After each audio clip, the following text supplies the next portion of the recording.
Well, the number one topic in America in these NBA streets is who is going to be moved at the trade deadline. Now, granted, we know that the trade deadline is in July, but legal tampering starts just days after the NBA finals, right? So you got Right. the draft on June 22nd, and I believe Mm-hmm. on June 26th is when you can start to have those conversations, so to speak. But we already know Yeah, they've those been happening conversations are already. Yeah. starting to take place.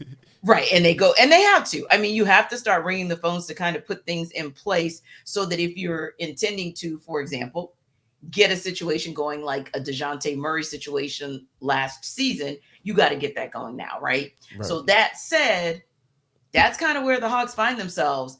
Speaking of Dejounte Murray. So there was an interesting article on Bleacher Report that talked about 3-team trades to make James Harden think hard about returning to the Rockets. Now, you've got to have a lot of variables in there, right? Of Of course, course. he's got to agree to that trade, if you will. And you already know that Nick Nurse has made it clear that he'd like to retain James Harden in Philadelphia. But here's the thing. We know what this league is about. And boy, do we hate it. Do we hate it? Do we hate it? But it's always about 3-team trades. And we know Mm-hmm. that the Hawks have tried and it hasn't worked out for them of recent Right. with John Collins trying to move him. So Mm-hmm. now, what if a team is believed, and this is the quote that the guy writes in Bleacher Report, the team is believed to be looking for a home for John Collins, of course, meaning the Hawks.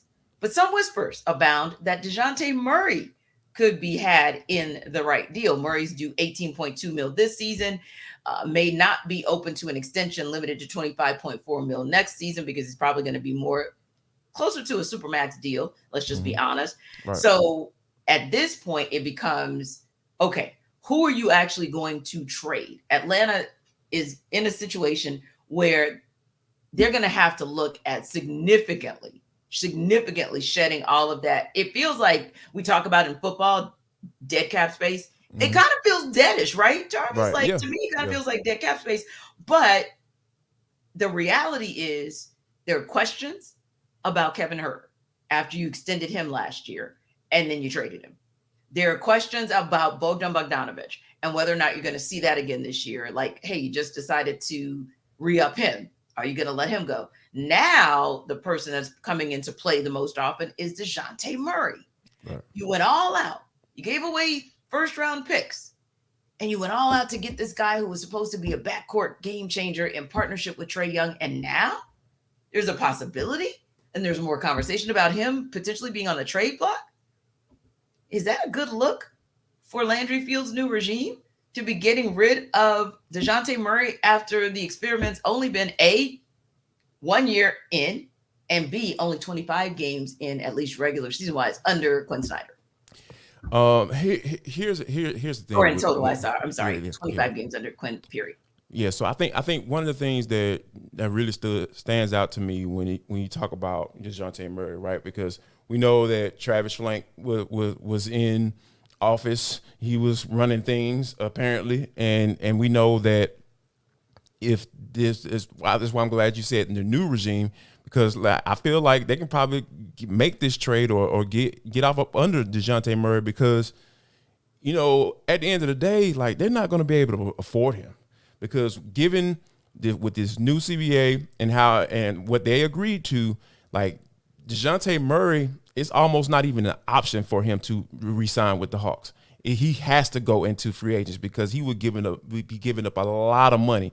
And I don't want to hear anybody talking about, discount, to play with Trae Young and all that stuff. Nah, this man is Yeah. trying to get paid. He was already on a team-friendly deal with the San Antonio Spurs already. So he's Mhm. already kind of, played up under that. He's earned his keep, so to speak, with that already. So now it's time for him to cash out. And I think that with that, him being in that situation, that's why I feel like this was a very tough move to make back then. And Travis Schlenk, I feel like he agreed because, he said it was a little bit rich, like to give up 3 first-round picks. Yeah, that's rich. And like, now that you look back, that is super rich because now the Hawks in a situation where they got a lot of money on the books, and they're going to have to try to figure out a way to somehow subtract from their roster with a lot of money on it and get better.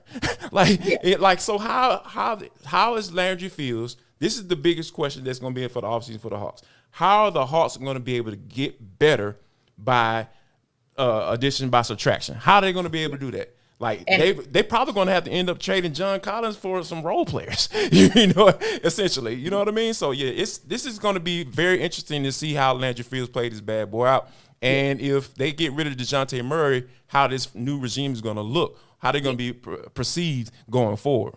yeah, because in essence, Travis Schlenk was in a disagreement with it because rumors are that that was more orchestrated by Landry Fields and I believe Nick Ressler. Nick Wrestler, yeah. So that would not be something, so I don't know if they want to give up on their experiment that quickly, especially when you only had Quin Snyder to really get that backcourt where it needed to be. And during his time there, the efficiency rating for the Hawks, which the Hawks had always been like a top 2, top 3 team in offensive efficiency before they kind of did a swan dive this year, right? Right. And yeah. then he came, and then they go from number 11, which was kind of middle of the road, to number 4. Right. So if you could do that in 25 games, I kind of would love to see what you're able to do in a full season, because most of that offensive efficiency comes from what your backcourt does, because that's where most of your shots are going to come from. Right. So kind of want to see that. The other piece is this. I don't find it to be a big deal that they packaged 3. I mean, it was a lot at first, but I was like, but it's the league. And so it's the association. We're not talking NFL. NFL 3 top picks. Oh, yeah. Yeah, that's a big deal. Yeah. Oh, yeah, Jarvis. That's way different. That's way different. Because your first rounders in the NFL just seem to hit better. They're more successful, right? But it seems like in the NBA, it's all about the veterans. It's all about free agency. That's where you really pick up the guys that end up taking you to where you want to be, with the occasional exception like we see with the Nuggets, right? But even them, even they can talk about Aaron Gordon being one of, a huge pickup for them. Caldwell Jeff Green Pope came in and did his thing. Contavious Caldwell Pope. So there are still some things to say about a team that mostly built in the draft, but did a lot of building in free agency. So I go to this, Jarvis. I go to John Collins, and you can package up everything else. You can give that number 15 pick away. You can give that 46 away. You can go ahead and package Aaron Holiday, Trent Forrest if you want to. To me, it would be better to move on from John Collins still and try to package as many pieces in there as possible of assets. It may not be that you can give away a contract per se, but maybe you can balance it out with assets. And you and I kind of looked at that when we joined Bleacher Report on Friday for their live stream talking, off-season trade talks. And they actually have this cool trade machine and just kind of looking at what it would take. And I think while I respect what these articles talk about, I think that it looks a little bit more egregious on paper than maybe it really is. So I don't know. For me, I just feel like the Hawks can still do some magic, can still work some magic around assets that you can package with the John Collins and maybe help you to retain a Dejounte Murray. And in the meantime, still get yourself a solid 4, a starting 4.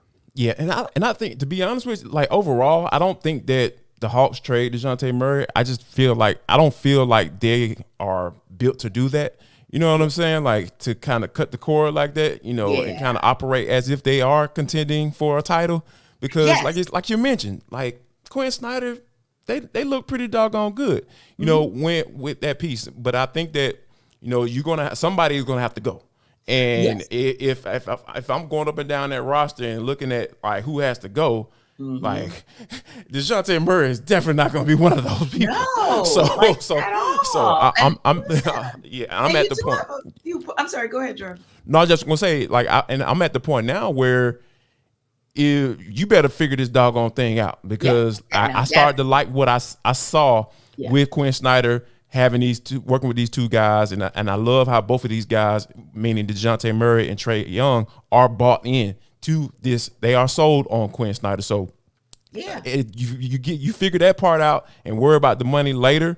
And if you're in a dire need to, if you aren't getting anywhere with contract talks, you trade them at the trade deadline. That's how I feel. That's how I look at it at this point. Right. So that's where I'm at with it. Look at some contracts like a Garrison Matthews or a Bruno Fernando, and while it's not a whole heck of a lot of money, it's just $12 million. But if that can give you a little something to deal with, then I think that's something to work with. And as well, I know that this may be a show and prove time, Yeah. because the last 2 seasons you kind of heard luxury tax penalty was something that Tony Wrestler was willing to go into. And aprons, And we ain't talking about what you put on when you cook. right, Let's get real. yeah, Let's and go so get all real. of a sudden it's like that's not happening. So I think that's something that the front office has to kind of reconcile itself to, like, okay, we're looking from, the bottom up, if you will, because we're still looking at the Bucks. Should they be able to, get healthy and get right under Adrian Griffin Sr.?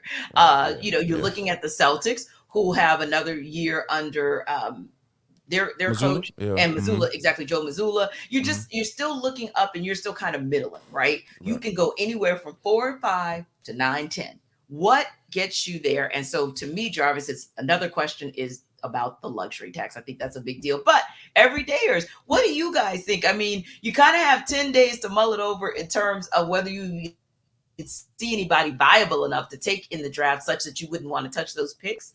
Or are you someone who says, hey, I'm okay with touching those picks, and here's what how you would like to package it? Let us know. Drop something in the comments when you check us out on YouTube, and we might just shout you out indeed. And of course, don't forget to download ATL Day Ones wherever you download your podcast.